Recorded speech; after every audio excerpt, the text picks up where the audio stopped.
ನಮಸ್ತೆ ಯಜಮಾನ ಸೀರಿಯಲ್ನ ಇವತ್ತಿನ ಸಂಚಿಕೆಯಲ್ಲಿ ಏನಾಗ್ತಾ ಇದೆ ಅಂತ ನೋಡೋಣ ಬನ್ನಿ. ಗಣಪ ಮನೆ ಮುಂದೆ ಪೇಪರ್ ಓದ್ಕೊಂಡು ಆ ಕಡೆ ಈ ಕಡೆ ಓಡಾಡ್ತಾ ಇರ್ತಾರೆ. ಅದೇ ಸಮಯಕ್ಕೆ ಆ ಕಡೆಯಿಂದ ಒಂದು ನ್ಯೂಸ್ ಚಾನಲ್ ಕಾರು ಅಲ್ಲಿಗೆ ಬರುತ್ತೆ. ಅದನ್ನ ನೋಡಿ ಗಣಪ ಶಾಕ್ ಆಗ್ತಾರೆ. ಆದ್ರೆ ಕಾರಿಂದ ಇಳಿದ ತಕ್ಷಣನೇ ಆಕಾಶ್ ರೆಡಿನಾ, ಮನೆ ಎಲ್ಲ ನೀಟಾಗಿ ಕವರ್ ಆಗಬೇಕು, ನನಗೆ ಕ್ಯಾಮ್ರಾಮನ್ಗೆ ಹೇಳಿದ್ದೇನೆ, ತನ್ನ ಕಾರ್ಯಕ್ರಮನ ಶುರು ಮಾಡೇ ಬಿಡ್ತಾಳೆ. ಹೆಲೋ ನಮಸ್ತೆ, ಎಲ್ಲರ ನೆಚ್ಚಿನ ಮನಮೆಚ್ಚಿದ ಸೊಸೆ ಕಾರ್ಯಕ್ರಮಕ್ಕೆ ಮತ್ತೊಮ್ಮೆ ಸ್ವಾಗತ ಸುಸ್ವಾಗತ. ನಾನು ನಿಮ್ಮ ಪ್ರೀತಿಯ ಸಿಮ್ರಾನ್. ಇವತ್ತು ನಿಮ್ಗೆ ಒಂದು ತುಂಬು ಕುಟುಂಬದ ಪರಿಚಯನ ಮಾಡ್ಕೊಡ್ತಾ ಇದ್ದೀನಿ. ನಾನು ಎಲ್ಲಿದ್ದೀನಿ, ಯಾವ ಕುಟುಂಬನ ಪರಿಚಯ ಮಾಡ್ಕೊಡ್ತಾ ಇದ್ದೀನಿ ಅಂತ ನಿಮ್ಗೆ ಕುತೂಹಲ ಇದೆ ತಾನೆ? ಕುತೂಹಲ ಇರುತ್ತೆ ಅಂತ ಗೊತ್ತು. ಸೊ ಕಮಾನ್ ಅಂತ ಗಣಪನ ಇಂಟರ್ವ್ಯೂ ಮಾಡೋಕೆ ಗಣಪ ಹತ್ರ ಹೋಗ್ತಾಳೆ. ಅಷ್ಟರೊಳಗಡೆ ಅವನ ಹೆಂಡತಿ, ಮನೆಯವರು ಎಲ್ಲರೂ ಬಂದು ಏನ್ ನಡೀತಾ ಇದೆ ಇಲ್ಲಿ ಕಾರ್ಯಕ್ರಮ ಅಂತ ಆಶ್ಚರ್ಯ ಪಡ್ತಾ ನಿಂತಿರ್ತಾರೆ. ನಾನಿವತ್ತು ನಿಮ್ಮ ಎಲ್ಲರ ನೆಚ್ಚಿನ ಮನಮೆಚ್ಚಿದ ಸೊಸೆ ಕಾರ್ಯಕ್ರಮದಲ್ಲಿ ಇವತ್ತು ಮಾತಾಡಿಸ್ತಾ ಇರೋ ಕುಟುಂಬ ಬಂದು ಶೇಷಮ್ಮ ಕುಟುಂಬ. ಹೇಳಿದ ತಕ್ಷಣ ಗಣಪಗೆ ತುಂಬಾನೇ ಕೋಪ ಬಂದು, ಯಾರಮ್ಮ ನೀನು, ಏನೇನೋ ಮಾತಾಡ್ತಾ ಇದೀಯಾ, ಇಲ್ಲೊಬ್ಬ ದೊಡ್ಡ ಮನುಷ್ಯ ಇದ್ದೀನಿ ಅನ್ನೋದನ್ನ ಮರ್ತಿದ್ಯೋ ಹೇಗೆ, ಅದ್ರ ಪರಿಜ್ಞಾನ ಬೇಡವಾ ನಿನ್ಗೆ ಅಂತ ಕೇಳಿದ ತಕ್ಷಣ Simran, I am so sorry sir, family ಬಗ್ಗೆ ಕೇಳೋ ಒಂದು ಕುತೂಹಲದಲ್ಲಿ ನನ್ನನ್ನು ನಾನು ನಿಮ್ಗೆ ಪರಿಚಯ ಮಾಡ್ಕೊಳ್ಳೋದನ್ನೇ ಮರ್ತು ಬಿಟ್ಟೆ. ನನ್ನ ಹೆಸರು ಸಿಮ್ರಾನ್ ಅಂತ, ನಾನು ನ್ಯೂಸ್ 18 ಚಾನಲ್ ಇಂದ ಬಂದಿದ್ದೀನಿ ಸರ್. ಮಧ್ಯಾಹ್ನ ಮನಮೆಚ್ಚಿದ ಸೊಸೆ ಅಂತ ಕಾರ್ಯಕ್ರಮ ಬರುತ್ತಲ್ಲ, ಅದನ್ನ ನಾನೇ ನಡ್ಸ್ಕೊಡೋದು. ತನ್ನನ್ನು ತಾನು ಪರಿಚಯ ಮಾಡ್ಕೊಂಡ ತಕ್ಷಣ ಲಲಿತಾ, ಹೌದು ಹೌದು, ನಾನು ನೋಡಿದ್ದೀನಿ, ಮಧ್ಯಾಹ್ನ ಬರುತ್ತೆ ಆ ಕಾರ್ಯಕ್ರಮ. ಹೇಳ್ತಿದ್ದಂಗೆನೆ ಸಿಮ್ರಾನ್, ಮೇಡಮ್ ಅದೇ ಪ್ರೋಗ್ರಾಮ್ ಅಂತ ಹೇಳಿದ್ದಕ್ಕೆ ಗಣಪ, ಹೌದು ಅದೇ ಪ್ರೋಗ್ರಾಮ್ ಏನೋ ಓಕೆ, ಆದ್ರೆ ಇಲ್ಲಿ ನಮ್ಮನೆ ಹತ್ರ ಬಂದಿದ್ ವಿಶೇಷ ಅಂತ ಕೇಳ್ತಾರೆ.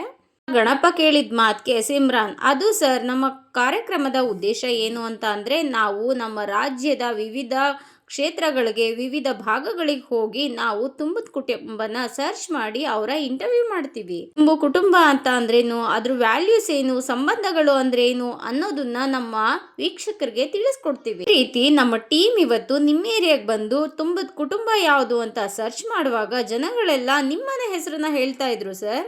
ಅವರು ನಿಮ್ಮ ಫ್ಯಾಮಿಲಿನ ಹೇಗೆ ಇಟ್ಕೊಂಡಿದ್ದಾರೆ, ಹೇಗೆ ಅವ್ರನ್ನೆಲ್ಲ ನಡೆಸ್ಕೊಂತಾರೆ, ಹೇಗೆ ಅವ್ರನ್ನೆಲ್ಲ ನೋಡ್ಕೊಂತಾರೆ ಅನ್ನೋದ್ರ ಬಗ್ಗೆ ಜನಗಳೆಲ್ಲ ಹೇಳ್ತಾ ಇದ್ರು ಸರ್. ತುಂಬು ಕುಟುಂಬ ಅಂದ್ರೆ ಹೇಗಿರ್ಬೇಕು, ಹೇಗೆ ಸಂಬಂಧಗಳನ್ನ ಉಳಿಸ್ಕೋಬೇಕು ಅನ್ನೋದ್ರ ಬಗ್ಗೆ ನಿಮ್ ಬಗ್ಗೆನೆ ಮಾತಾಡ್ತಾ ಇದ್ರು ಸರ್ ಜನಗಳೆಲ್ಲ. ಹೇಳಿದ ತಕ್ಷಣ ಗಣಪ, ಹೌದು, ಅದು ಜನಗಳು ನಮ್ಮೇಲಿಟ್ಟಿರೋ ಅಭಿಮಾನ, ಅದರಲ್ಲಿ ಎರಡನೇ ಮಾತೇ ಇಲ್ಲ. ಆದ್ರೆ ಅದೇ ರೀತಿಯಾಗಿ ನಾವು ಇದ್ದೀವಿ, ಅದರಲ್ಲಿ ಸುಳ್ಳೇನೂ ಇಲ್ಲ ಅಂತ ಹೇಳಿದ ತಕ್ಷಣ ಸಿಮ್ರಾನ್, ಅದಕ್ಕೋಸ್ಕರನೇ ಈ ನಿಮ್ಮ ಏರಿಯಾಗೆ ನಿಮ್ಮ ಕುಟುಂಬದ ಬಗ್ಗೆ ಗೊತ್ತಿದೆ ಅಲ್ವಾ ಸರ್, ಅದನ್ನ ಇಡೀ ರಾಜ್ಯಕ್ಕೆ ತೋರ್ಸೋಣ ಅಂತ ಬಂದಿದ್ದೀವಿ ಸರ್, ಇದಕ್ಕೆ ನಿಮ್ಮ ಪರ್ಮಿಷನ್ ಕೊಡ್ತೀರಾ ಅಲ್ವಾ ಸರ್ ಅಂತ ಹೇಳಿದ್ದಕ್ಕೆ ಗಣಪ, ಅದು ನಾವೆಲ್ಲರೂ ಟಿವಿನಲ್ಲಿ ಬರ್ತೀವ ಅಂತ ಕೇಳಿದಕ್ಕೆ, ಹೌದು ಸರ್, ಈ ಕಾರ್ಯಕ್ರಮದ ಉದ್ದೇಶನೇ ಅದು, ಕಾರ್ಯಕ್ರಮದಲ್ಲಿ ಪೂರ್ತಿ ನೀವುಗಳೇ ಇರ್ತೀರಾ, ಅದನ್ನ ರಾಜ್ಯಕ್ಕೆಲ್ಲ ತೋರಿಸ್ಬೇಕು ಅಂತಾನೆ ನಾವು ಬಂದಿರೋದು, ಇಡೀ ಕಾರ್ಯಕ್ರಮದಲ್ಲಿ ನಿಮ್ದೇ ಮಾತು ಸರ್, ಅದನ್ನು ಲೈವ್ ಆಗಿ ಅಂತ ಹೇಳಿದ ತಕ್ಷಣ, ಹೌದಾ, ನೇರ ಪ್ರಸಾರನ ಹಾಗಾದ್ರೆ ಶುರು ಮಾಡಿ ಅಂತ ಹೇಳಿದ ತಕ್ಷಣ ಸಿಮ್ರಾನ್, ವೀಕ್ಷಕರೇ, ಈ ಕುಟುಂಬದ ಎಲ್ಲರ ಮನಸ್ಸು ಎಷ್ಟು ಒಳ್ಳೇದಿದೆ ಅಂತ ಕೇಳಿದ ತಕ್ಷಣ ಕಾರ್ಯಕ್ರಮನ ಶುರು ಮಾಡೋದಕ್ಕೆ ಒಪ್ಪಿಗೆನ ಕೊಟ್ಟೇ ಬಿಟ್ರು ಅಂತ ಅಂದಮೇಲೆ ಇವರ ಮನಸ್ಸು ಎಷ್ಟು ವಿಶಾಲವಾದದ್ದು ನೋಡಿ ಅಂತ ಹೇಳಿದ್ದೇನೆ. ನೋಡಿ ಸರ್, ಹಾಗಾದರೆ ನೀವು ಈ ಮಾತನ್ನು ಹೇಳಿದ ತಕ್ಷಣ ನಮಗೆ ಇನ್ನೂ ಹುಮ್ಮಸ್ ಬತ್ತು ಅಂತ ಸಿಮ್ರಾನ್ ಹೇಳ್ತಾಳೆ. ಅದಕ್ಕೆ ಆಯಿತು, ನಮಗೆ 5 ನಿಮಿಷ ಟೈಮ್ ಕೊಟ್ಬಿಡಿ, 5 ನಿಮಿಷದಲ್ಲಿ ನಾವು ರೆಡಿಯಾಗಿ ಬಂದುಬಿಡ್ತೀವಿ ಅಂತ ಹೇಳಿದ ತಕ್ಷಣ, ಆಯಿತು ಸರ್, ನೀವು ಇಷ್ಟೆಲ್ಲ ಹೇಳಿದ್ದೀರಾ ಅಂದಮೇಲೆ ನಿಮಗೆ ಗೊತ್ತೋ ಗೊತ್ತಿಲ್ಲದೇನೋ ಆದ್ರೂ ನಾವು ನಮ್ಮ ಕಾರ್ಯಕ್ರಮದ ಉದ್ದೇಶ, ಸಾರಾಂಶನ ನಾವು ನಿಮ್ಗೆ ಹೇಳಲೇಬೇಕಲ್ವಾ, ಅದನ್ನು ನಾವು ನಿಮ್ಗೆ ಹೇಳೇ ಬಿಡ್ತೀವಿ ಅಂತ ಹೇಳಿದ ತಕ್ಷಣ ಪಲ್ಲವಿ, ಸರಿ ನೀವು ಹೇಳಿ ಅಂತ ಹೇಳ್ತಾಳೆ. ಮೇಡಮ್, ನಮ್ಮ ಕಾರ್ಯಕ್ರಮ 2 ಆ್ಯಂಗಲಲ್ಲಿ ಹೋಗುತ್ತೆ. 2 ಆ್ಯಂಗಲ್ ಅಂತ ಅಂದರೆ, ಒಂದು ಆ್ಯಂಗಲ್ ಏನು ಅಂದರೆ, ಮನೆಗೆ ಬಂದ ಸೊಸೆ ಹೇಗಿಲ್ಲಿಗೆ ಹೊಂದ್ಕೊಂಡು ಹೋಗ್ತಾಳೆ, ನಿಮ್ಮನ್ನೆಲ್ಲ ಅಂದರೆ ಮನೆಯವ್ರನ್ನೆಲ್ಲವ್ರನ್ನೂ ಹೇಗೆ ನೋಡ್ಕೊತಾಳೆ ಅನ್ನೋದು. ಇನ್ನೊಂದು ಉದ್ದೇಶ, ಇನ್ನೊಂದು ರೀತಿ ಏನು ಅಂತ ಅಂದರೆ, ಈ ಮನೆಯವರು ಅವಳನ್ನ ಹೇಗೆ ನೋಡ್ಕೊತಾರೆ, ಹೇಗೆ ಅವಳನ್ನ ನಡೆಸ್ಕೊತಾರೆ ಅನ್ನೋದು ಇನ್ನೊಂದು ಆ್ಯಂಗಲ್ ಆಗುತ್ತೆ. ನೋಡಿ, ನಮ್ಮ ಕಾರ್ಯಕ್ರಮದ ಉದ್ದೇಶ ಮತ್ತೆ ಅದೇ ಟೈಟಲ್, ಮನಮೆಚ್ಚಿದ ಸೊಸೆ. ಹೇಳಿ ಸಿಮ್ರಾನ್ ಮತ್ತೆ ಕ್ಯಾಮ್ರಾ ಮುಂದೆ ಬಂದು, ನೋಡಿ ವೀಕ್ಷಕರೇ, ಇನ್ನು ಮುಂದೆ ಈ ಮನೆಗೆ ಈ ಸೊಸೆ ಯಾವ ಥರ ಹೊಂದ್ಕೊಂಡಿದ್ದಾರೆ, ಆ ಸೊಸೆನ ಮನೆಯವರೆಲ್ಲರೂ ಹೇಗೆ ನೋಡ್ಕೊತಾ ಇದ್ದಾರೆ, ಆ ಸೊಸೆಯ ಅಭಿಪ್ರಾಯ ಏನು, ಮನೆಯವರ ಅಭಿಪ್ರಾಯ ಏನು ಅಂತ ತಿಳ್ಕೊಳ್ಳೋಣ. ಇನ್ನು ಮುಂದೆ ಅವರನ್ನು ಇನ್ನೂ ಜಾಸ್ತಿ ಇಂಟರ್ವ್ಯೂ ಮಾಡೋಣ. ಅಲ್ಲಿವರೆಗೂ ಎಲ್ಲೂ ಹೋಗದೆ ಕಾಯ್ತಾ ಇರಿ. ಸ್ಟೇ ಟ್ಯೂನ್, ಮತ್ತೆ ಸಿಗ್ತೀನಿ ಅಂತ ಹೇಳಿ ಸಣ್ಣದೊಂದು ವಿರಾಮನ ತಗೊತಾಳೆ. ಇಲ್ಲಿ ಪ್ರಣವ್ ಅವ್ರ ಅಮ್ಮನ ಹತ್ರ ಬಂದು, ವಾವ್ ಮಾಮ್, ಎಂತ ಕೆಲಸ ಮಾಡಿದ್ರಿ ನೀವು, ಈ ಥರನೇನಾ ಅಟಮ್ ಬಾಂಬ್ ಹಾಕೋದು ಅಂತ ಅಂದರೆ ಇದೇನಾ ಅಂತ ಹೇಳಿದ್ದಕ್ಕೆ, ಹೌದು ಪ್ರಣವ್, ಅಟಮ್ ಬಾಂಬ್ ಅನ್ನೋದು ಝಾನ್ಸಿ ಮನೆಯಲ್ಲಿದೆ, ಅದರ ಕಿಡಿ ಬಂದು ಅನಿತಾ ಹತ್ರ ಇದೆ, ಅದಕ್ಕೆ ಅಲ್ಲಿಂದನೇ ಕಿಡಿ ಹತ್ತಿಸ್ತಾ ಇದ್ದೀನಿ, ಇವಾಗ ಬೆಂಕಿ ಹತ್ತಿಸಿದ್ದೀನಿ ನೋಡು ಅಂತ ಹೇಳಿದ್ದಕ್ಕೆ, ನೀವು ಬರೀ ಬೆಂಕಿ ಹತ್ತಿಸಿಲ್ಲ ಮಾಮ್, ಈ ಉರಿಯೋ ಬೆಂಕಿಗೆ ತುಪ್ಪ ಸುರಿಯೋದು ಅಂತಾರಲ್ಲ, ಅದ್ರ ಬದಲು ನೀವು ಪೆಟ್ರೋಲ್ನೇ ಸುರಿದಿದ್ದೀರಾ ಅಂತ ಹೇಳಿದ್ದಕ್ಕೆ ಈ ನಾಗಾರ್ಜುನ್, ಅಲ್ಲ ತುಳಸಿ, ಆ ಝಾನ್ಸಿ ಬುದ್ಧಿವಂತಿಕೆಯಿಂದ ಆಟಮ್ ಬಾಂಬು ಹಾಗೇನೆ ಬ್ಲಾಸ್ಟ್ ಆಗ್ದೇ ಉಳಿದ್ಬಿಟ್ರೆ ಅಂತ ಹೇಳಿದ್ದಕ್ಕೆ, ಯಾರು ಪ್ಲಾನ್ ಮಾಡಿರೋದು, ನಾನು ಅಂದಮೇಲೆ ಅದು ಜ್ವಾಲಾಮುಖಿಯಾಗಿ ಉರಿಲೇಬೇಕು, ಉರಿದೇ ಉರಿಯುತ್ತೆ ಅಂತ ಹೇಳಿದ್ದಕ್ಕೆ, ಈ ಮ್ಯಾನುಫ್ಯಾಕ್ಚರಿಂಗ್ ಡಿಫೆಕ್ಟ್ಸು ಅಂತ ಎಲ್ಲ ಇರುತ್ತೆ ಅಲ್ವಾ, ಆ ಥರ ಆದರೆ ಅಂತ ಹೇಳಿದ್ದಕ್ಕೆ, ಆ ಥರ ಆಗೋದಕ್ಕೆ ಸಾಧ್ಯನೇ ಇಲ್ಲ, ಅದು ಹತ್ಕೊಂಡು ದಗ ದಗ ದಗ ಅಂತ ಉರಿದೇ ಉರಿಯುತ್ತೆ, ಝಾನ್ಸಿ ಬುದ್ಧಿವಂತಿಕೆಗೆ ಒಂದು ಸಣ್ಣ ಕಿಡಿನ ತಣ್ಣಗೆ ಮಾಡ್ಬೋದು, ಆದರೆ ಈ ಜ್ವಾಲಾಮುಖಿನ ತಣ್ಣಗೆ ಮಾಡೋಕ್ಕಾಗದ್ದೇ ಇಲ್ಲ ಅಂತ ಹೇಳಿದ್ದಕ್ಕೆ ನಾಗಾರ್ಜುನ್, ಆ ಥರ ಏನೂ ಆಗದೆ ಇದ್ರೆ ಸಾಕು, ನೋಡೋಣ ಅಂತ ಅಂದ್ಬಿಟ್ಟು ಅಲ್ಲಿಂದ ಹೊರಟೋಗ್ತಾರೆ. ಇಲ್ಲಿ ಝಾನ್ಸಿ ಮ್ಯಾಗ್ಝಿನ್ ಓದ್ತಾ ರೂಮ್ನಲ್ಲಿ ಆ ಕಡೆಯಿಂದ ಈ ಕಡೆಗೆ ಓಡಾಡ್ತಾ ಇರ್ತಾಳೆ. ಅಲ್ಲಿಗೆ ರಾಘು ಬಂದು, ಮೇಡಮ್ ಏನು ಮಾಡ್ತಾ ಇದ್ದೀರಾ ಮೇಡಮ್ ಅಂತ ಹೇಳಿದ್ದಕ್ಕೆ, ರಾಘು ನಾನು ಮ್ಯಾಗ್ಝಿನ್ ಓದ್ತಾ ಇದ್ದೀನಿ ಅಂತ ಹೇಳ್ತಾಳೆ. ಅದಕ್ಕೆ, ಮ್ಯಾಗ್ಝಿನ್ ಓದ್ತಾ ಇದ್ದೀರಾ ಅಂತ ನನಗೆ ಗೊತ್ತು, ಆದರೆ ಇವತ್ತು ಏನು ನಡೆಸ್ತಾ ಇದ್ದೀರಾ ಅಂತ ನನಗೆ ಗೊತ್ತಾಗಲಿಲ್ಲ ಅಂತ ಹೇಳಿದ್ದಕ್ಕೆ, ನಾನೇನು ನಡೆಸ್ತೆ ರಾಘು ಅಂತ ಹೇಳಿದ್ದಕ್ಕೆ, ಆ ನ್ಯೂಸ್ ಚಾನಲ್ ಅವ್ರನ್ನ ನೀವೇ ತಾನೇ ಕರೆಸಿದ್ದು ಅಂತ ಹೇಳಿದ್ದಕ್ಕೆ, ಇಲ್ಲ ರಾಘು ಅದೆಲ್ಲ ನನಗೆ ಗೊತ್ತಿಲ್ಲ ಅಂತ ಹೇಳಿದ್ದಕ್ಕೆ, ನನಗೆ ಗೊತ್ತು ಮೇಡಮ್, ಅವರು ನಿಮ್ಮ ಫ್ರೆಂಡು ಅಂತ ನಮ್ಮ ಮದುವೆಗೆ ಬಂದಿದ್ರು ಅಂತ ಹೇಳಿದ್ದಕ್ಕೆ, ಅದು ಅಂತ ಹೇಳ್ತಾ ಹೋಗ್ತಾಳೆ. ಅದಕ್ಕೆ, ನನಗೆ ಗೊತ್ತು ಮೇಡಮ್, ಅವ್ರು ನಿಮ್ಮ ಫ್ರೆಂಡು ಅಂತ, ಅವ್ರನ್ನ ಯಾಕೆ ಕರೆಸಿದ್ರಿ, ಅವ್ರನ್ನ ಕರೆಸಿದ್ದು ನೀವೇ ತಾನೇ ಅಂತ ಹೇಳಿದ್ದಕ್ಕೆ, ಇಲ್ಲಪ್ಪ ಇವತ್ತು ನಾನು ಕರೆಸಿದ್ದಲ್ಲ, ಅದು ಅವಳೇ ಬಂದಿದ್ದಾಳೆ, ನನಗದು ಗೊತ್ತಿಲ್ಲ ಅಂತ ಹೇಳಿದ್ದಕ್ಕೆ, ನಿಜ ಹೇಳಿ ಮೇಡಮ್ ಏನು ಮಾಡ್ತಾ ಇದ್ದೀರಾ ಅಂತ ಕೇಳ್ತಾನೆ.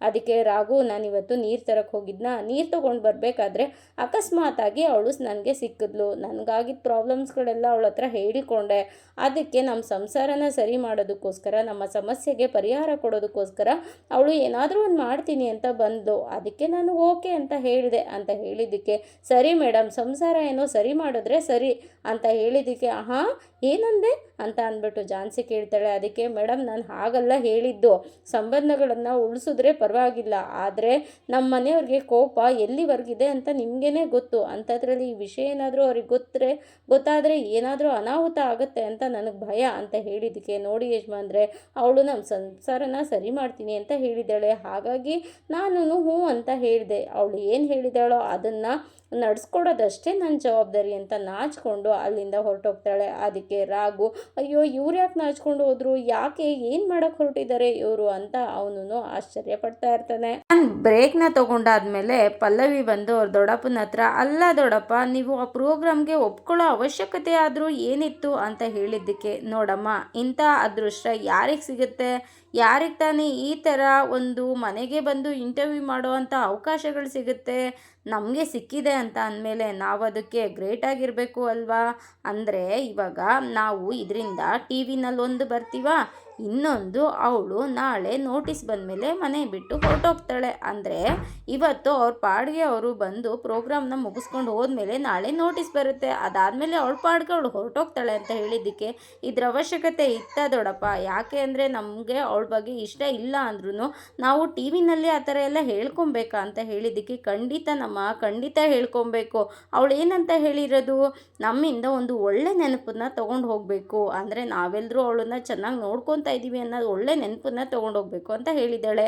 ಅವಳಿಗೆ ಒಂದು ಒಳ್ಳೆ ನೆನಪನ್ನ ಕಟ್ಕೊಟ್ಟಂಗೆ ಕೂಡ ಆಗುತ್ತೆ, ಹಾಗೇನೆ ನಾವೆಲ್ಲರೂ ಒಳ್ಳೆಯವ್ರಂತ ತೋರಿಸ್ಕೊಂಡಂಗೆ ಆಗುತ್ತೆ ಅಂತ ಹೇಳಿದ್ದಕ್ಕೆ, ಮಂಜುಳಾ ಹಾಗಾದರೆ ನಾವೆಲ್ಲರೂ ಕೆಟ್ಟವ್ರ ಅಂತ ಕೇಳ್ತಾಳೆ. ಅದಕ್ಕೆ, ಖಂಡಿತ ಕೆಟ್ಟವರಲ್ಲ, ನಾವೆಲ್ಲರೂ ಒಳ್ಳೆಯವರೇನೆ, ಆದರೆ ಟಿ ವಿ ಮುಂದೆ ಅದನ್ನು ನಾವು ತೋರಿಸ್ಕೊಂಡಂಗಾಗುತ್ತೆ, 4 ಜನಕ್ಕೆ ಗೊತ್ತಾಗುತ್ತೆ ಇವರು ಎಷ್ಟು ಒಳ್ಳೆಯವರು ಅಂತ ಅವರೂ ಅಂದ್ಕೊತಾರೆ. ಜೊತೆಗೆ ನಾನಿವತ್ತು ಆ ಪ್ರೋಗ್ರಾಮ್ಗೆ ಒಪ್ಕೊಂಡಿಲ್ಲ ಅಂದಿದ್ರೆ ದೊಡ್ಡ ಪ್ರಾಬ್ಲಮ್ಮೇ ಆಗಿರ್ತಾ ಇತ್ತು, ಝಾನ್ಸಿ ಏನೆಲ್ಲ ಮಾಡ್ತಾ ಇದ್ಲು ಗೊತ್ತಾ ಅಂತ ಹೇಳಿದ್ದಕ್ಕೆ ಪಲ್ಲವಿ, ಏನೆಲ್ಲ ಮಾಡೋಕ್ಕೆ ಸಾಧ್ಯ ಅವಳ ಕೈಲಿ ಅಂತ ಪಲ್ಲವಿ ಕೇಳಿದ್ದಕ್ಕೆ, ಹೌದಮ್ಮ, ಮೀಡಿಯವ್ರ ಮುಂದೆ ಸಿಂಪತಿಗಿಟ್ಟಿಸ್ಕೊತಾ ಇದ್ಲು, ಇವ್ರು ನನ್ನನ್ನು ಸರಿಯಾಗಿ ನೋಡ್ಕೊತಾ ಇಲ್ಲ ಅಂತ ಹತ್ಕೊಂಡು ಹೇಳ್ತಾ ಇದ್ಲು, ಈ ದೇಶದಲ್ಲಿ ಸಿಂಪತಿಗಿರೋ ಬೆಲೆ ಬೇರೆ ಯಾವುದಕ್ಕೂ ಇಲ್ಲಮ್ಮ, ಅವರು ಅವಳ ಸಿಂಪತಿಗೆ ಗರ್ಗಿ ಅವಳು ಇದೇ ಮನೆಯಲ್ಲಿ ಉಳಿಯೋ ಥರ ಮಾಡ್ತಾಯಿದ್ರು, ಅದು ನಮಗೆ ಬೇಕಿತ್ತಾ, ಅದಕ್ಕೋಸ್ಕರ ನಾಟಕ ತಾನೇ, ನಾಟಕ ಮಾಡಿದ್ರಾಯ್ತು ಬಿಡು, ನಿನಗೆ ಗೊತ್ತು ತಾನೇ ನಾನು ಎಷ್ಟು ಸ್ಟ್ರಿಕ್ಟು ಅಂತ.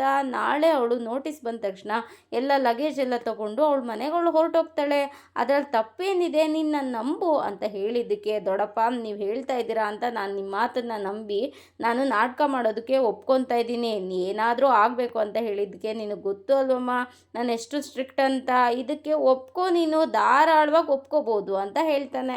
ಪಲ್ಲವಿ ಮತ್ತು ಅವ್ರ ಮನೆಯವರೆಲ್ಲರೂ ಸರಿ ಅಂತ ಒಪ್ಕೊತಾರೆ. ಇಲ್ಲಿ ಲಾಯರ್ನ ಅನಿತಾ ಮನೆಗೆ ಕರೆಸಿರ್ತಾಳೆ. ಎಲ್ಲಿಗೆ ಬಂತು ಪ್ರೋಸೆಸ್ಸು, ಏನಾಗ್ತಾ ಇದೆ, ನೋಟಿಸ್ ಯಾವಾಗ ಹೋಗುತ್ತೆ ಅಂತ ಕೇಳಿದ್ದಕ್ಕೆ ಲಾಯರ್ ಇನ್ನು ನೋಟಿಸ್ ಹೋಗೋದಿಲ್ಲ ಮೇಡಮ್ ಅಂತ ಹೇಳ್ತಾರೆ. ಅದಕ್ಕೆ ನೋಟಿಸ್ ಹೋಗಲ್ವಾ, ಯಾಕೆ, ಏನಾಯಿತು ಅಂತ ಕೇಳಿದ್ದಕ್ಕೆ, ನೋಡಿ ಮೇಡಮ್ ಅವತ್ತು ನಾನು ವಕಾಲತ್ಗೆ ಸಹಿ ಮಾಡಿಸಿದ ದಿನಾನೇ ಆ ಝಾನ್ಸಿ ಮೇಡಮ್ ಬಂದು ಆ ಪೇಪರ್ನ ಸುಟ್ಟು ಹಾಕ್ಸಿದ್ರು, ನನ್ನ ಜೀವ ಬೆದರಿಕೆನ ಹಾಕಿ ನನ್ನ ಮೇಲೆ ಆ ಪೇಪರ್ನ ಸುಟ್ಟು ಹಾಕ್ಸಿದ್ರು, ನನ್ನ ಜೀವ ಉಳಿದ್ರೆ ಇಂಥದ್ದು 1000 ಕೇಸ್ಗಳು ಸಿಗುತ್ತೆ ಅಂತ ನಾನು ಆ ಪೇಪರ್ನ ಸುಟ್ಟು ಹಾಕಬೇಕಾಯಿತು. ಇದೊಂದು ಕೇಸಲ್ಲಿ ನನ್ನನ್ನು ಇನ್ವಾಲ್ವ್ ಮಾಡಬೇಡಿ, ದಯವಿಟ್ಟು ನನ್ನ ಮಾತನ್ನು ಕೇಳಿ. ಆ ಝಾನ್ಸಿ ಯಾವುದೇ ಕಾರಣಕ್ಕೂ ಆ ಮನೆ ಬಿಟ್ಟು ಹೋಗೋದಿಲ್ಲ, ಅದಕ್ಕೆ ನಾನು ಭರವಸೆ ಕೊಡ್ತೀನಿ, ಖಂಡಿತ ಅವರು ಆ ಮನೆನ ಬಿಟ್ಟು ಹೋಗೋದಿಲ್ಲ ಅಂತ ಹೇಳಿದ್ದಕ್ಕೆ ಅನಿತಾಗೆ ತುಂಬಾ ಕೋಪ ಬರುತ್ತೆ.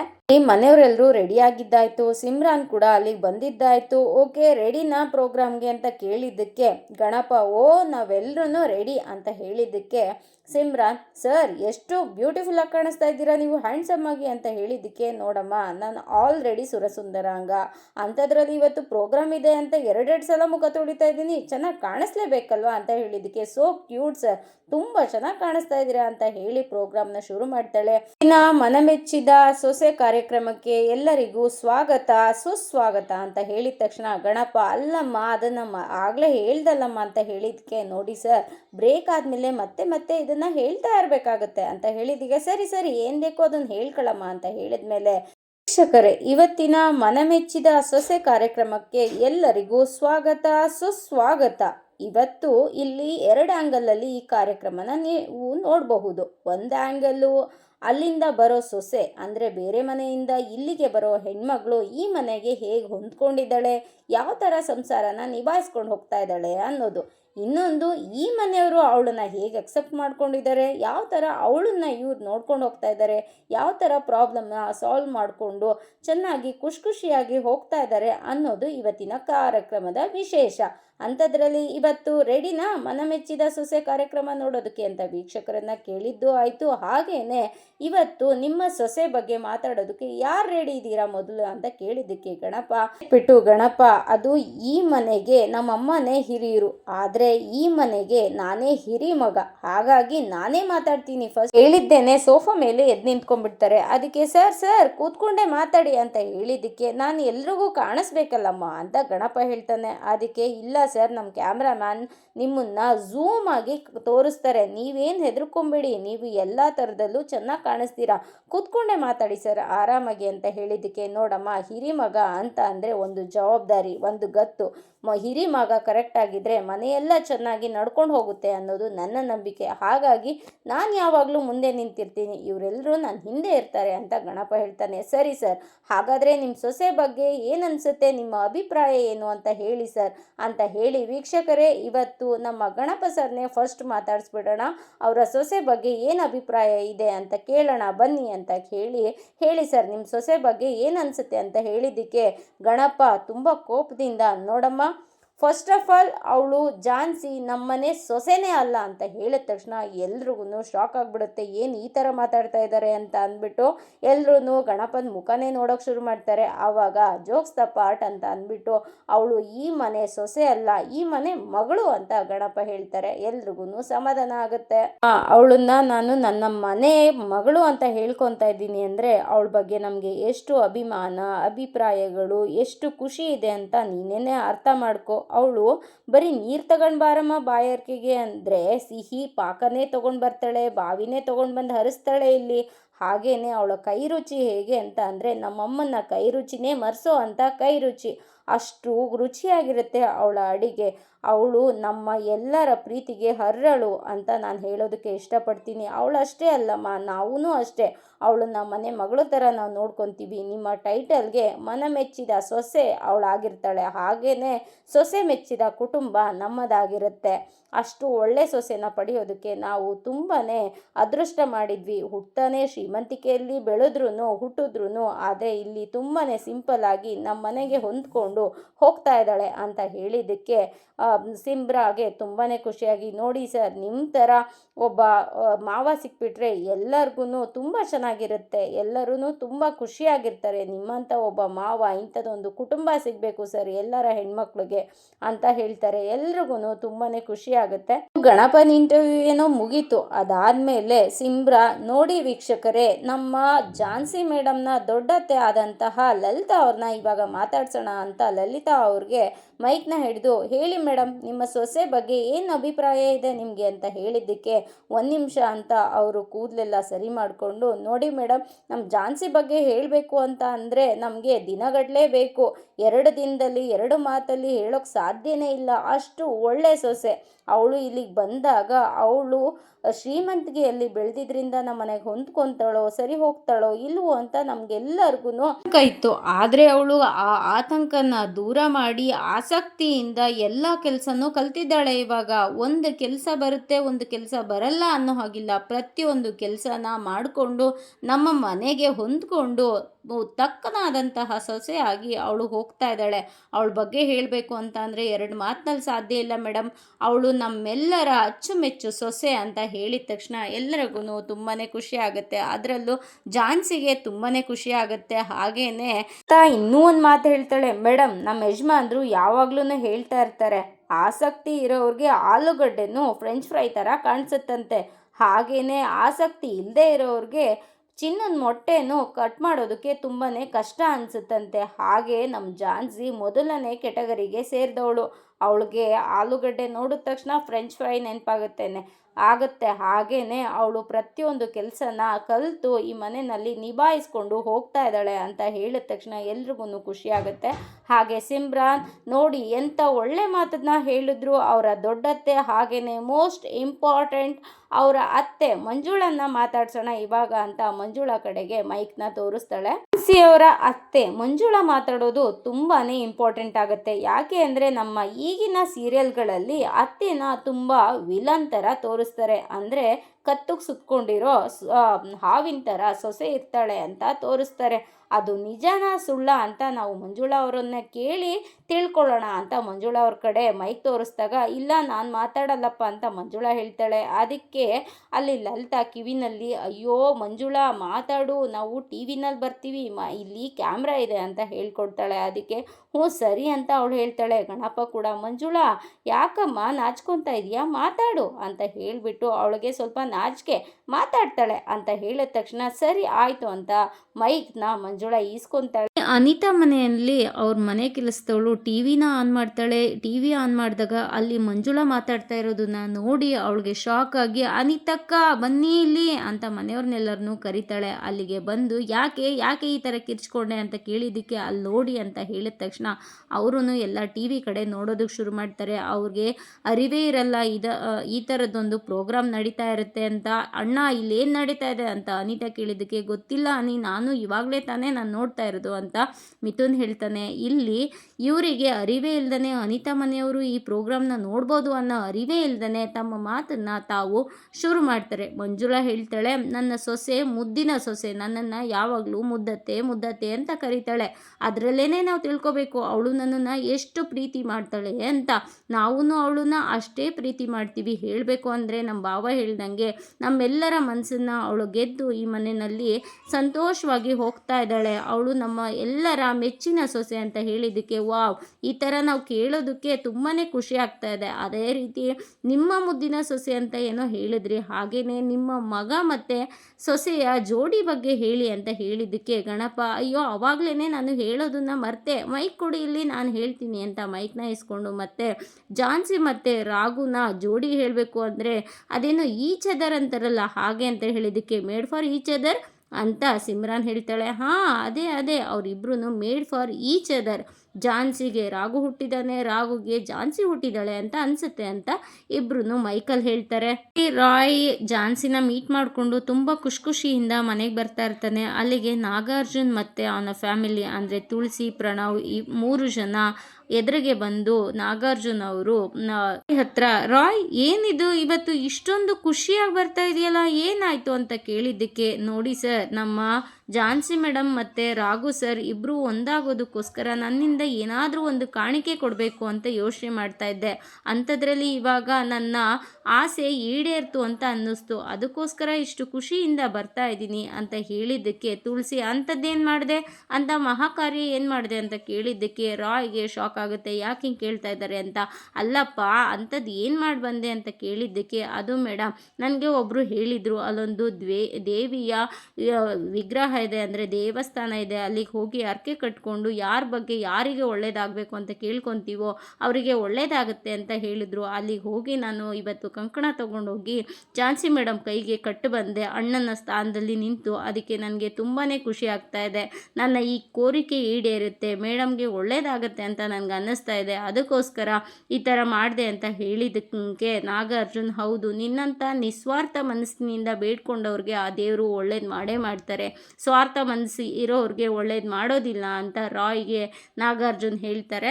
ಇಲ್ಲಿ ಸಿಮ್ರಾನ್ ತನ್ನ ಕಾರ್ಯಕ್ರಮನ ಮುಂದುವರಿಸಿ, ನೋಡಿ ವೀಕ್ಷಕರೇ, ಎಲ್ಲರೂ ಝಾನ್ಸಿ ಬಗ್ಗೆ ಎಷ್ಟು ಒಳ್ಳೆಯ ಅಭಿಪ್ರಾಯನ ಇಟ್ಕೊಂಡಿದ್ದಾರೆ, ಎಷ್ಟು ಒಳ್ಳೆಯದಾಗಿ ಮಾತಾಡ್ತಾ ಇದ್ದಾರೆ. ಹಾಗಾಗಿ ನಾವು ಇವಾಗ ಮಾತಾಡ್ಸೋಕೆ ಹೊರಟಿರೋ ಅಂಥದ್ದು ಝಾನ್ಸಿಯ ನಾದಿನಿ ಆದಂತಹ ಪಲ್ಲವಿ ಅವ್ರನ್ನ, ಅಂದರೆ ಈ ಮನೆ ಮಗಳಾದಂತಹ ಪಲ್ಲವಿ ಅವ್ರನ್ನ ಮಾತಾಡ್ಸೋಣ.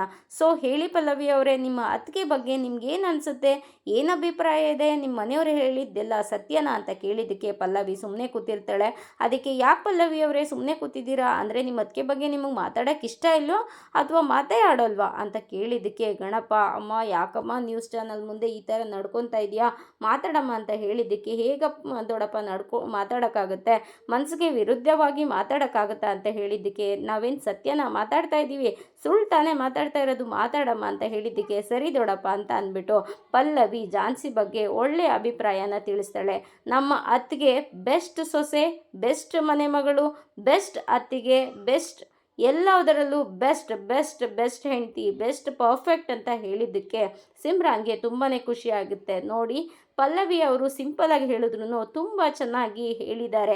ಒಬ್ಬ ಹೆಣ್ಣು ಮಗಳು ಎಲ್ಲದರಲ್ಲೂ ಬೆಸ್ಟ್ ಆಗೋದು ತುಂಬಾ ಕಷ್ಟ, ಅದರಲ್ಲೂ ಒಂದು ಮನೆ ಸೊಸೆ ಆಗಿ, ಒಬ್ಬ ಮಗಳಾಗಿ, ನಾದಿನಿ ಆಗಿ, ಅತ್ತಿಗೆ ಆಗಿ ಎಲ್ಲದನ್ನು ನಿಭಾಯಿಸೋದು ತುಂಬಾ ಕಷ್ಟ. ಅಂಥದ್ರಲ್ಲಿ ನಮ್ಮ ಝಾನ್ಸಿ ಮೇಡಮ್ ಅವರು ಎಲ್ಲದರಲ್ಲೂ ಪರ್ಫೆಕ್ಟಾಗಿ ಸ್ಥಾನನ ಗಿಟ್ಟಿಸ್ಕೊಂಡು ಎಲ್ಲದನ್ನು ನಡ್ಸ್ಕೊಂಡು ಹೋಗ್ತಾ ಇದ್ದಾರೆ. ಇಲ್ಲಿ ನಾಗಾರ್ಜುನ್ ಅವರು ರೂಮಲ್ಲಿ ಒಬ್ಬರೇನೆ ನಗ್ತಾ ಇರ್ತಾರೆ. ಅಲ್ಲಿಗೆ ತುಳಸಿ ಮತ್ತು ಪ್ರಣವ್ ಬಂದು, ನಾಗಾರ್ಜುನ್ ಯಾಕೆ ನಗ್ತಾ ಇದೆಯಾ, ಈ ಥರ ಯಾಕೆ ನಗ್ತಾ ಇದೆಯಾ ಹೇಳು ಅಂತ ಕೇಳಿದ್ದಕ್ಕೆ, ನೋಡು ತುಳಸಿ, ನಾನು ಯಾವುದೋ ಬುಕ್ಕಲ್ಲಿ ಓದಿದ್ದೆ, ಅದು ನೆನಪಾಯಿತು ಇವಾಗ ಆ ಸಾಲುಗಳು, ಅದಕ್ಕೆ ನಗ್ತಾ ಇದೆ ಅಂತ ಹೇಳಿದ್ದಕ್ಕೆ, ಅದೇನು ಹೇಳ್ತಾ ಇದೆಯಾ ಸರಿಯಾಗಿ ಹೇಳು ಮುಖ ಕೊಡ್ದಂಗೆ, ಅದನ್ನು ಬಿಟ್ಟು ಈ ಥರ ರೌಂಡ್ ಎಲ್ಲ ಹಾಕ್ತಾ ಇರಬೇಡ ಅಂತ ಹೇಳಿದ್ದಕ್ಕೆ, ಅರ್ಥ ಆಗಲಿಲ್ಲ ಅಂದರೆ ಕೇಳು, ನಾನು ಮತ್ತೊಮ್ಮೆ ಹೇಳ್ತೀನಿ. ಅದು ಏನು ಅಂತ ಅಂದರೆ, ನೀನು ತುಳಸಿಗೆ ಕಷ್ಟ ಕೊಡಬೇಕು ಅಂತ ನೀನು, ಅನಿತಾ, ರಾಘು ಮನೆಯವರು ಎಲ್ಲರೂ ಟ್ರೈ ಮಾಡ್ತಾ ಇದ್ದೀರಾ, ಆದರೆ ಅವ್ರಿಗೆ ಸಂಬಂಧನೇ ಇಲ್ಲದೆ ಇರೋವಂಥ ರಾಯ್ ಅವರಿಗೆ ಒಳ್ಳೆಯದಾಗಲಿ ಅಂತ ಬಯಸ್ತಾ ಇದ್ದಾರೆ. ಅಂದಮೇಲೆ ನಿಮ್ಮದು ಸ್ಫೋಟಕ ಸಿಡಿಯುತ್ತಾ ಅಥವಾ ಹಾಗೇ ಇರುತ್ತಾ ಅಂತ ಯೋಚನೆ ಮಾಡ್ತಾ ಇದ್ದೀನಿ ಅಂತ ಹೇಳಿದ್ದಕ್ಕೆ, ನಾನು ಹಾಕಿರೋ ಬಾಂಬು ಅಟಮ್ ಬಾಂಬು, ಅದು ಸಿಡಿಯುತ್ತೆ, ಸಿಡಿಯೋಕ್ಕೆ ತುಂಬ ದಿನಗಳೇ ತೊಗೋಬೋದು, ಆದರೆ ಸಿಡಿದ ಮೇಲೆ ಆ ಜ್ವಾಲಾಮುಖಿನ ತಡ್ಕೊಳ್ಳೋದು ಅಷ್ಟು ಇಷ್ಟು ಟೈಮ್ ಹಿಡಿಯಲ್ಲ, ದಶಕಗಳೇ ಬೇಕಾಗತ್ತೆ ಅಂತ ಹೇಳಿದ್ದಕ್ಕೆ, ನೋಡು, ನಿನ್ನ ಒಂದು ದ್ವೇಷಕ್ಕೆ ದೈವಬಲ ಅಂತೂ ಇಲ್ಲ, ಆ ರಾಯ್ ಥರದವ್ರಿಗೆ ದೈವಬಲ ಇದೆ, ಅಂದಮೇಲೆ ಅವರೇ ಸಕ್ಸಸ್ ಆಗೋದು ಅಂತ ಹೇಳಿದ್ದಕ್ಕೆ, ನೋಡೋಣ, ನಮ್ಮ ಕಡೆ ತಾನೇ ಜಾಸ್ತಿ ಜನ ಇರೋದು, ನೋಡೇ ಬಿಡೋಣ ಏನಾಗುತ್ತೆ ಅಂತ ಹೇಳಿದ್ದಕ್ಕೆ, ದೇವರಾಟ ಬಲ್ಲವರಾರು ಅಂತ ನಾಗಾರ್ಜುನ್ ಹಾಡನ್ನ ಹೇಳೋಕ್ಕೆ ಶುರು ಮಾಡ್ತಾರೆ. ಅದಕ್ಕೆ ತುಳಸಿ ಕೋಪದಿಂದ, Nagarjun will you shut up and get out ಅಂತ ಹೇಳಿದ್ದಕ್ಕೆ, ಥ್ಯಾಂಕ್ ಯು ತುಳಸಿ ಅಂತ ಅಂತ ಅವ್ರು ಅಲ್ಲಿಂದ ಹೊರಟೋಗ್ತಾರೆ. ಇಲ್ಲಿ ಸಿಮ್ರಾನ್ನ ಪ್ರೋಗ್ರಾಮ್ ಶುರುವಾಗುತ್ತೆ. ನೋಡಿ ವೀಕ್ಷಕರೇ, ಇವಾಗ ಝಾನ್ಸಿ ಬಗ್ಗೆ ಎಲ್ಲರೂ ಮಾತಾಡಿದ್ದಾಯಿತು. ಅವರು ಮನೆ ಮೆಚ್ಚಿದ ಸೊಸೆಯಾಗಿ ಮಿಂಚ್ತಾ ಇರೋದಂತೂ ನಿಜ. ಆದರೆ ಇವಾಗ ಮೇಯ್ನ್ ವ್ಯಕ್ತಿನೇ ಮಾತಾಡಿಸಿಲ್ಲ ಅಂದರೆ ಹೇಗೆ? ನೋಡಿ, ಇವರು ಮೇಯ್ನ್ ವ್ಯಕ್ತಿನೇ ಮಾತಾಡಿಸ್ತಾ ಇಲ್ವಲ್ಲ ಅಂತ ಬೇಜಾರು ಮಾಡ್ಕೊತಾ ಇದ್ದೀರಾ? ಖಂಡಿತ ನಾವು ಅವ್ರನ್ನ ಮಾತಾಡ್ಸೋಣ. ನೋಡಿ, ಇವಾಗ ಝಾನ್ಸಿ ಅವರ ಹಸ್ಬೆಂಡ್ ಆದಂತಹ ರಾಘು ಅವ್ರನ್ನ ಮಾತಾಡ್ಸೋಣ. ನೋಡಿ ರಾಘು ಅವರೇ, ನಿಮ್ಮ ಮುದ್ದಿನ ಹೆಂಡತಿ ಬಗ್ಗೆ ನೀವೇನು ಹೇಳ್ತೀರಾ? ಪ್ರೀತಿಯ ಹೆಂಡತಿ ಬಗ್ಗೆ ಅಂತ ಹೇಳಿದ್ದಕ್ಕೆ, ಅದು ಮೇಡಮ್, ನಾನು ನಿಜ ಹೇಳಬೇಕು ಅಂದರೆ ಝಾನ್ಸಿ ಅವರು ನನಗೆ ಅದೃಷ್ಟ ದೇವತೆ ಅಂತ ಹೇಳ್ತಾನೆ. ಅದಕ್ಕೆ ಅದೃಷ್ಟ ದೇವತೆನಾ? ಪರವಾಗಿಲ್ವೇ, ಎಂಥ ಒಳ್ಳೆ ಮಾತನ್ನು ಹೇಳಿದ್ರಿ. ಅದೃಷ್ಟ ದೇವತೆ ಅಂದರೆ ಯಾವ ಆಧಾರದ ಮೇಲೆ ಹೇಳ್ತಾ ಇದ್ದೀರಾ ಅಂತ ಕೇಳಿದ್ದಕ್ಕೆ, ನೋಡಿ, ಅವ್ರನ್ನ ನಾನು ಕೈ ಹಿಡಿದ ಮೇಲೆ ಆದಂತಹ ಘಟನೆಗಳನ್ನು ನೆನಪಿಟ್ಕೊಂಡು ಈ ವಿಷಯನ ಹೇಳ್ತಾ ಇದ್ದೀನಿ. ಅವರು ನನ್ನ ಜೀವನಕ್ಕೆ ಬರ್ತಾ ಇದ್ದಾರೆ ಅಂತ ಒಂದು ಸೂಚನೆ ಸಿಕ್ಕಾಗಲೇ ನನ್ನ ಜೀವನದಲ್ಲಿ ಎಲ್ಲವೂ ಒಳ್ಳೆಯದೇ ಆಗ್ತಾ ಹೋಯಿತು. ನನ್ನ ದೂರವಾಗಿದ್ದಂತಹ ಕುಟುಂಬ ನನಗೆ ಹತ್ತಿರವಾಯಿತು. ಹಾಗೆಯೇ ಅವ್ರನ್ನ ಮದುವೆ ಆದಮೇಲೆ ಪಲ್ಲವಿಯ ಅಂದರೆ ನನ್ನ ತಂಗಿಯ ಮದುವೆ ಆಯಿತು.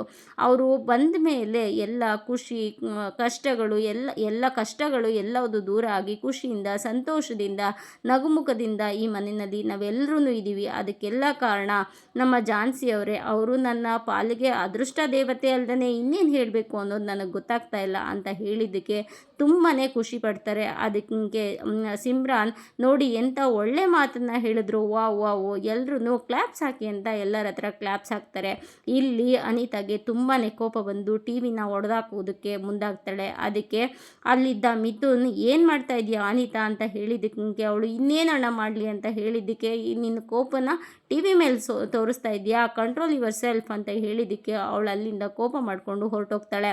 ಅದಕ್ಕೆ ಅವರಮ್ಮ, ಇದೆಲ್ಲ ಆಗಿದ್ದು ನಿನ್ನಿಂದನೇ ಕಡೆ, ನಿನ್ನನ್ನು ಯಾರು ಈ ಪ್ರೋಗ್ರಾಮ್ನ ಹಾಕೋದಕ್ಕೆ ಹೇಳಿದ್ದು, ಮೊದಲು ಟಿ ವಿನ ಆಫ್ ಮಾಡು ಅಂತ ಹೇಳ್ತಾಳೆ. ಅದಕ್ಕೆ ಅವ್ರ ಹಸ್ಬೆಂಡು, ನೋಡು, ಅವಳ ಮೇಲೆ ಎಲ್ಲ ಕಿರ್ಚಾಡೋದು, ಇವಾಗ ನಾವು ಅನಿತನ್ನ ಹೋಗಿ ಸಮಾಧಾನ ಮಾಡೋಣ ಬಾ ಅಂತ ಅಂದ್ಬಿಟ್ಟು ಅಲ್ಲಿಂದ ಅವರು ಅನಿತಾ ಕಡೆಗೆ ಹೋಗ್ತಾರೆ. ಸಿಮ್ರಾನ್ ರಾಘುನ ಮಾತಾಡಿಸಿದಾದ್ಮೇಲೆ ಇವಾಗ ಮೇಯ್ನಾಗಿ ಝಾನ್ಸಿ ಅವ್ರನ್ನ ಮಾತಾಡ್ಸೋಣ. ಮನೆಯವರೆಲ್ಲರೂ ಅವ್ರ ಬಗ್ಗೆ ತುಂಬಾ ದೊಡ್ಡ ಅಭಿಮಾನನ ಇಟ್ಕೊಂಡಿದ್ದಾರೆ. ಹಾಗೆ ಝಾನ್ಸಿ ಅವ್ರಿಗೆ ಅವ್ರ ಮೇಲೆ ಯಾವ ರೀತಿ ಅಭಿಮಾನ ಇದೆ, ಪ್ರೀತಿ ಇದೆ ಅಂತ ತಿಳ್ಕೊಳ್ಳೋಣ ಬನ್ನಿ ಅಂತ ಝಾನ್ಸಿನ ಮಾತಾಡಿಸ್ತಾರೆ. ಅದಕ್ಕೆ ಝಾನ್ಸಿ, ನೋಡಿ ಮೇಡಮ್, ಇಲ್ಲಿ ಎಲ್ಲರೂ ನನ್ನನ್ನು ತುಂಬ ಚೆನ್ನಾಗಿ ನೋಡ್ಕೊತಾರೆ. ಇದು ಮನೆ ಅಲ್ಲ, ನನಗೆ ದೇವಸ್ಥಾನ ಇದ್ದಂಗೆ. ಈ ದೇವಸ್ಥಾನದಲ್ಲಿ ನಮ್ಮ ಅಜ್ಜಿ ಅಂತೂ ನನಗೆ ಎಲ್ಲರಿಗೂ ಶಿಸ್ತು ಸಂಪ್ರದಾಯ ಅಂತ ಎಲ್ಲವುದನ್ನು ಕಲಿಸಿ ಅವ್ರನ್ನ ಮುಂದಕ್ಕೆ ಕಳಿಸ್ತಾರೆ.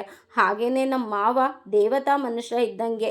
ಅವರು ಎಲ್ಲರನ್ನೂ ಅಷ್ಟೇ, ಎಲ್ಲರ ತಪ್ಪುಗಳನ್ನು ಸರಿದೂಗಿಸಿ ಅವರು ನಡ್ಕೊಂಡು ಹೋಗೋ ರೀತಿ, ಒಳ್ಳೆ ರೀತಿಯಲ್ಲಿ ನಡ್ಕೊಂಡು ಹೋಗೋ ರೀತಿ ಮಾಡ್ತಾರೆ. ಇನ್ನು ನಮ್ಮ ದೊಡ್ಡತ್ತೆ ಅಜ್ಜಿ ಥರನೇ ಪೂಜೆ ಪುರಸ್ಕಾರ ಅಂತ ಅವರು ಮಾಡೋದ್ರ ಜೊತೆಗೆ ನನಗೂ ಹೇಳ್ಕೊಡ್ತಾರೆ. ಇನ್ನು ನಮ್ಮ ಮುದ್ದತ್ತೆ, ಅವರು ಯಾವತ್ತೂ ನನ್ನನ್ನು ಸೊಸೆ ರೀತಿ ನೋಡೇ ಇಲ್ಲ. ತಮ್ಮ ಮಗಳು ಥರ ನನಗೆ ಅಚ್ಚುಮೆಚ್ಚು, ತಮ್ಮ ಮಗಳು ಥರ ನನ್ನನ್ನು ತಿದ್ದಿ ತೀಡಿ ಬುದ್ಧಿವಂತಿಕೆಯಿಂದ ನನ್ನನ್ನು ಬೆಳೆಸ್ತಾ ಇದ್ದಾರೆ. ಇನ್ನು ನನ್ನ ನಾದ್ನೀರಂತೂ ಕೇಳೋ ಹಾಗೆ ಇಲ್ಲ. ಅವರು ನನ್ನ ಪ್ರತಿ ಹೆಜ್ಜೆನಲ್ಲೂ ನನ್ನ ಜೊತೆ ಫ್ರೆಂಡ್ಸ್ ಥರ ನಿಂತ್ಕೊಂಡು ನನ್ನನ್ನು ಮುಂದಕ್ಕೆ ಕರ್ಕೊಂಡು ಹೋಗ್ತಾ ಇದ್ದಾರೆ. ಕೊನೆಗೆ ಹೇಳಬೇಕು ಅಂದರೆ ಈ ಮನೆ ನನಗೆ ಒಂದು ದೇವಸ್ಥಾನ ಇದ್ದ ಹಾಗೆ ಅಂತ ಹೇಳಿದ್ದಕ್ಕೆ, ವಾವ್ ಝಾನ್ಸಿಯವರೇ, ಎಂಥ ಮಾತನ್ನು ಹೇಳಿದ್ರೆ, ನೀವೆಷ್ಟು ಅವರೆಷ್ಟು ನಿಮ್ಮ ಬಗ್ಗೆ ಅಭಿಮಾನ ಪ್ರೀತಿನ ಇಟ್ಕೊಂಡಿದ್ದಾರೋ ಹಾಗೆಯೇ ನೀವೂ ಅವ್ರ ಬಗ್ಗೆ ಅಭಿಮಾನ ಪ್ರೀತಿನ ಇಟ್ಕೊಂಡಿದ್ದೀರಾ ಅಂತ ನಿಮ್ಮ ಮಾತಿಂದನೇ ಗೊತ್ತಾಗ್ತಾ ಇದೆ. ಆದರೆ ರಾಘು ಅವರು ನಿಮ್ಮನ್ನು ಅದೃಷ್ಟ ದೇವತೆ ಅಂತ ಕರೆದ್ರು, ಅವ್ರ ಬಗ್ಗೆ ನೀವೇನು ಹೇಳ್ತೀರಾ ಅಂತ ಕೇಳಿದ್ದಕ್ಕೆ ಝಾನ್ಸಿ, ನಾನು ಇವ್ರನ್ನ ನನ್ನ ಗೆಳೆಯ ಅನ್ಲ, ನನ್ನ ಬೆಸ್ಟ್ ಫ್ರೆಂಡ್ ಅನ್ಲ, ನನ್ನ ಗಂಡ ಅನ್ಲ, ನನ್ನ ತಂದೆ ಅನ್ಲ, ಒಂದೂ ಗೊತ್ತಾಗ್ತಾ ಇಲ್ಲ. ಅವರು ಎಲ್ಲದಕ್ಕೂ ಮೀರಿದವರು. ನನಗೆ ತಾಳ್ಮೆನೇ ಇರಲಿಲ್ಲ. ಸಂಬಂಧಗಳ ಬೆಲೆ ಗೊತ್ತಿಲ್ದೇ ನಾನು ಗಂಡುಬೀರಿ ಥರ ತಿರುಗ್ತಾ ಇದ್ದೆ. ಆ ಗಂಡುಬೀರಿ ಥರನ ಹೋಗ್ಲಾಡಿಸಿ ತಾಳ್ಮೆ ಅಂದರೆ ಏನು ಅಂತ ಪಾಠ ಮಾಡಿ ನನಗೆ ಸಂಬಂಧಗಳನ್ನು ಬೆಲೆನ ಹೇಳ್ಕೊಟ್ಟಂತಹ ಇವ್ರನ್ನ ನಾನು ಏನಂತ ವರ್ಣಿಸಿದ್ರು ಅದು ಕಮ್ಮಿನೇ ಅಂತ ಝಾನ್ಸಿ ಹೇಳ್ತಾಳೆ. ಅದಕ್ಕೆ ಸರಿ ಝಾನ್ಸಿ ಅವರೇ, ಆದರೆ ಇದು ನನ್ನ ಒಂದು ಪರ್ಸ್ನಲ್ ಕ್ವಶನ್, ನಾನು ನಿಮ್ಮ ಹತ್ರ ಒಂದು ಕ್ವಶನ್ ಕೇಳ್ಬೋದಾ ಅಂತ ಹೇಳಿದ್ದಕ್ಕೆ ಕೇಳಿ ಅಂತ ಕೇಳ್ತಾಳೆ. ಅದಕ್ಕೆ ಸಿಮ್ರಾನ್, ಅದು ನಿಮ್ಮ ಸಂಸಾರ ಹೇಗೆ, ನಿಮಗೆ ಮಕ್ಕಳು ಯಾವಾಗ ಪ್ಲ್ಯಾನ್ ಮಾಡಿದ್ದೀರಾ ಅಂತ ಕೇಳಿದ್ದಕ್ಕೆ ಝಾನ್ಸಿ ನಾಚಿಕೊಂಡು ಅದು ಇನ್ನೂ ಶುರುವಾಗಿಲ್ಲ ಅಂತ ಹೇಳ್ತಾಳೆ. ಸಿಮ್ರಾನ್, ಏನು ನಿಮ್ಮ ಸಂಸಾರ ಇನ್ನೂ ಶುರುವಾಗಿಲ್ವಾ? ಇಲ್ಲಿ ಸಂಸ್ಕಾರವಂತರು ಹಿರಿಯರು ಇರುವಾಗ ಇನ್ನೂ ನಿಮ್ಮ ಸಂಸಾರ ಶುರುವಾಗಿಲ್ವಾ? ಅಯ್ಯೋ, ನನಗೆ ಆಶ್ಚರ್ಯ ಆಗ್ತಾ ಇದೆ, ಏನು ಹೇಳ್ತೀರಾ ಸರ್ ಇದಕ್ಕೆ ಅಂತ ಗಣಪ ಕೇಳಿದ್ದಕ್ಕೆ, ಅದಮ್ಮ ಆಷಾಢ ಇತ್ತಲ್ಲಮ್ಮ ಅದಕ್ಕೆ ಶುರುವಾಗಿಲ್ಲಮ್ಮ, ಒಳ್ಳೆ ಮುಹೂರ್ತ ನೋಡಿ ಇಡ್ತೀವಿ ಅಂತ ಹೇಳಿದ್ದಕ್ಕೆ, ಸರ್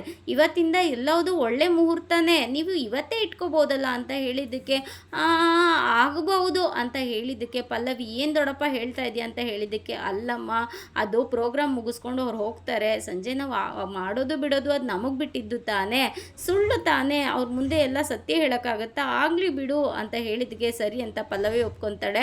ಆಗ್ಬೋದು ಅಂತ ಹೇಳಿದ್ದಕ್ಕೆ, ಸರ್ ನಾವು ಇಲ್ಲಿಂದ ಹೋಗೋಕ್ಕಿಂತ ಮುಂಚೆ ನಿಮಗೆ ಒಂದು ಗಿಫ್ಟನ್ನು ಕೊಟ್ಟು ಹೋಗಬೇಕು ಅಂತ ಅಂದ್ಕೊಂಡಿದ್ದೀವಿ ಅಂತ ಸಿಮ್ರಾನ್ ಹೇಳ್ತಾಳೆ. ಅದಕ್ಕೆ ಗಿಫ್ಟಾ?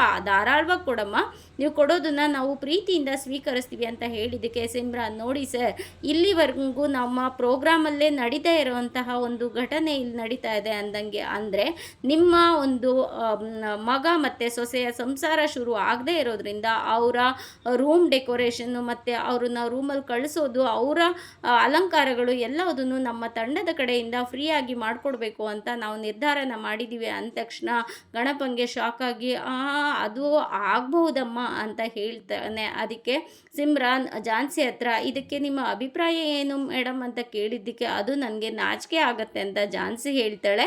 ಇಲ್ಲಿ ರೂಮ್ನಲ್ಲಿ ತುಳಸಿ ಒಬ್ಬಳೆ ಆ ಕಡೆಯಿಂದ ಈ ಕಡೆಗೆ ಓಡಾಡ್ತಾ ಇರ್ತಾಳೆ. ಅಲ್ಲಿಗೆ ನಾಗಾರ್ಜುನ್ ಬಂದು, ಏನು ತುಳಸಿ ನೀನು ಬಾಂಬ್ ಹಾಕಿ ತುಂಬ ಹೊತ್ತಾಯ್ತಲ್ವಾ, ಅಂದರೆ 2 hours ಆಯ್ತಲ್ವಾ, ಇನ್ನೂ ಸಿಡದೇ ಇಲ್ಲ ಅಂತ ಕೇಳಿದ್ದಕ್ಕೆ, ನಾನು ಅಟಮ್ ಬಾಂಬ್ ಹತ್ಸಿದ್ದೀನಿ ಅಂದಮೇಲೆ ಅದು ಸಿಡಿಯುತ್ತೆ ಅಂತ ಹೇಳಿದ್ದಕ್ಕೆ, ಫ್ರಸ್ಟ್ರೇಷನಲ್ಲಿ ನೀನು ಈ ಥರ ಮಾತಾಡೋದ್ರಲ್ಲಿ ಆಶ್ಚರ್ಯ ಏನೂ ಇಲ್ಲ ಅಂತ ನಾಗಾರ್ಜುನ್ ಹೇಳಿದ್ದಕ್ಕೆ, ಇವಾಗ ನೋಡು ಕಿಡಿ ಹತ್ತಿಸ್ತೀನಿ ಅಂತ ಅನಿತಾಗೆ ಫೋನ್ ಮಾಡ್ತಾಳೆ. ಅನಿತಾಗೆ ಫೋನ್ ಮಾಡಿದಾಗ ಅವರ ಅಪ್ಪ ಅಮ್ಮ ಅವಳಿಗೆ ಸಮಾಧಾನ ಮಾಡ್ತಾ ಇರ್ತಾರೆ. ನನ್ನನ್ನು ಮುಟ್ಬೇಡಿ ಡ್ಯಾಡ್ ಅಂತ ಹೇಳ್ತಾ ಇರ್ತಾಳೆ. ತುಳಸಿ ಫೋನ್ ಮಾಡಿದ್ದನ್ನು ರಿಸೀವ್ ಮಾಡ್ತಾಳೆ. ಹೇಳು ತುಳಸಿ ಅಂತ ಹೇಳಿದ್ದಕ್ಕೆ, ಏನಮ್ಮ ಅನಿತಾ, ನಾನು ಹಾಗೆ ಮಾಡಿಬಿಡ್ತೀನಿ ಹೀಗೆ ಮಾಡಿಬಿಡ್ತೀನಿ ಅಂತ ಅಂತಿದ್ದೆ, ನೀನು ಟುಸ್ಪಟಾಕಿನ, ನಾನು ನಿನ್ನ ಹತ್ರ ಚಾಲೆಂಜ್ ಮಾಡ್ತಾಯಿದ್ದೀನಿ, ಏನೇ ಮಾಡಿದ್ರು ನಮ್ಮ ಝಾನ್ಸಿ ಲೈಫು ನಾನು ನಿನ್ನಿಂದ ಹಾಳು ಮಾಡೋಕ್ಕಾಗೋದಿಲ್ಲ, ನಿನಗಿನ್ನ ಹಠಮಾರಿ ಅವಳು, ಹಠಕ್ಕೆ ಅಂತ ಬಿಂದರೆ ನಿನ್ನನ್ನು ಸೋಲಿಸ್ತಾಳೆ ಅವಳು ಗಂಡನ ಜೊತೆ ಆರಾಮಾಗಿರ್ತಾಳೆ, ಅಂದರೆ ನೀನು ಮದುವೆ ಆಗಬೇಕಾಗಿದ್ದ ಹುಡುಗನ ಜೊತೆ ಅವಳು ಆರಾಮಾಗಿ ಸಂಸಾರನ ನಿಭಾಯಿಸ್ತಾ ಹೋಗ್ತಾಳೆ, ನೀನು ಯಾವುದೇ ಕಾರಣಕ್ಕೂ ಅವಳಿಗೆ ಡಿವೋರ್ಸ್ ಕೊಡ್ಸೋಕೆ ಆಗೋದಿಲ್ಲ, ಇದನ್ನು ನಾನು ಚಾಲೆಂಜ್ ಮಾಡಿ ಹೇಳ್ತಾ ಇದ್ದೀನಿ ಅಂತ ಹೇಳಿದ್ದಕ್ಕೆ ಅನಿತಾಗೆ ತುಂಬಾ ಕೋಪ ಬಂದು, ನೋಡು ತುಳಸಿ, ನಾನು ಇಷ್ಟು ದಿನ ನಿನಗೆ ರೆಸ್ಪೆಕ್ಟ್ ಕೊಟ್ಟು ಮಾತಾಡ್ತಾ ಇದ್ದೆ, ಇನ್ನು ಮುಂದೆ ನಾನು ನಿನಗೆ ರೆಸ್ಪೆಕ್ಟ್ ಕೊಡಲ್ಲ, ವಿತಿನ್ 1 hour ಅವಳನ್ನು ಮನೆಯಿಂದ ಹೊರಗೆ ಹಾಕಿಸ್ತೀನಿ, ನೋಡ್ತಾ ಇರ್ತೀಯಾ, ಅದು ಹೊರಗೆ ಹಾಕ್ಸಲ್ಲ, ಕೈಯಿಂದ ಅವಳ ಕುತ್ತಿಗೆನ ಹಿಡಿದು ದಬ್ಬುತ್ತೀನಿ, ನೋಡ್ತಾ ಇರು, ಚಾಲೆಂಜ್ ಮಾಡ್ತಾ ಇದ್ದೀನಿ ನಾನು ನಿನ್ನ ಹತ್ರ ಅಂತ ಚಾಲೆಂಜ್ ಮಾಡಿ ಫೋನ್ನ ಇಡ್ತಾಳೆ. ಇಲ್ಲಿ ರಾಘು ಮತ್ತು ಝಾನ್ಸಿಯ ಫಸ್ಟ್ ನೈಟ್ಗೆ ಎಲ್ಲವುದನ್ನು ಮೀಡಿಯಾದವರೇನೆ ರೆಡಿ ಮಾಡಿಸ್ತಾ ಇರ್ತಾರೆ. ಅಂದರೆ ಸಿಮ್ರಾನ್ ನೇತೃತ್ವದಲ್ಲಿ ಎಲ್ಲವುದು ನೆರವೇರ್ತಾ ಇರುತ್ತೆ. ಇಲ್ಲಿ ಅವ್ರ ದೊಡ್ಡಪ್ಪ ಎಲ್ಲ ಡೆಕೋರೇಷನ್ನ ಮಾಡ್ತಾ ಇರ್ತಾರೆ. ಅಲ್ಲಿಗೆ ಪಲ್ಲವಿ ಬಂದು, ಏನು ದೊಡ್ಡಪ್ಪ ಇದು ಆಗ್ತಾ ಇದೆ ಅಂತ ಹೇಳಿದ್ದಕ್ಕೆ, ಇದು ಮೋಸ್ಟ್ಲಿ ದೈವ ಇಚ್ಛೆ ಅನಿಸುತ್ತಮ್ಮ, ಅದಕ್ಕೆ ಆಗ್ತಾ ಇದೆ, ಇದನ್ನು ನಿಲ್ಲಿಸೋಕ್ಕಾಗೋದಿಲ್ಲ ಅಂತ ಹೇಳ್ತಾನೆ. ದೊಡ್ಡಪ್ಪ ಹಾಗೇನಾರು ಆದರೆ ನಿಮ್ಮನ್ನು ಮಾತ್ರ ನಾನು ಸುಮ್ಮನೆ ಬಿಡಲ್ಲ ಅಂತ ಹೇಳ್ತಾಳೆ. ಆಮೇಲೆ ಹೂವಿನ ಡೆಕೋರೇಷನ್ನ ಮಾಡಿರ್ತಾರೆ. ಇಲ್ಲಿ ಕೆಂಪು ಹೂವು ಮತ್ತು ಅರಿಶಿಣದ ಹೂವನ್ನು ಡೆಕೋರೇಟ್ ಮಾಡಿರ್ತಾರೆ. ಅದನ್ನು ಬಂದು ಸಿಮ್ರಾನ್ ಅವ್ರ ಹತ್ರ ಯಾವ ಸಂಕೇತವಾಗಿ ಈ ಥರ ಡೆಕೋರೇಷನ್ನ ಮಾಡಿದ್ದೀರಾ ಅಂತ ಹೇಳಿದ್ದಕ್ಕೆ, ಆ ಡೆಕೋರೇಷನ್ಗೆ ಇದ್ದ ಮೀನಿಂಗನ್ನು ಅಲ್ಲಿ ಲಲಿತಾ ಅವರು ಎಕ್ಸ್ಪ್ಲೇನ್ ಮಾಡ್ತಾರೆ. ಇದಾಗಿತ್ತು ಇವತ್ತಿನ ಸಂಚಿಕೆ. ಈ ಸಂಚಿಕೆ ಇಷ್ಟ ಆಗಿದ್ರೆ ಒಂದು ಲೈಕ್ ಕೊಟ್ಟು ಶೇರ್ ಮಾಡಿ, ಕಮೆಂಟ್ ಬಾಕ್ಸಲ್ಲಿ ಕಮೆಂಟ್ ಮಾಡಿ ತಿಳಿಸಿ ಹೇಗಾಗಿತ್ತು ಇವತ್ತಿನ ಸಂಚಿಕೆ ಅಂತ. ಹಾಗೆಯೇ ನನ್ನ ಚಾನಲ್ನ ಸಬ್ಸ್ಕ್ರೈಬ್ ಮಾಡಿಕೊಂಡು ಸಪೋರ್ಟ್ ಮಾಡಿ. ಮುಂದಿನ ಸಂಚಿಕೆಯಲ್ಲಿ ಸಿಗೋಣ. ಅಲ್ಲಿವರೆಗೂ take care, bye, thank you.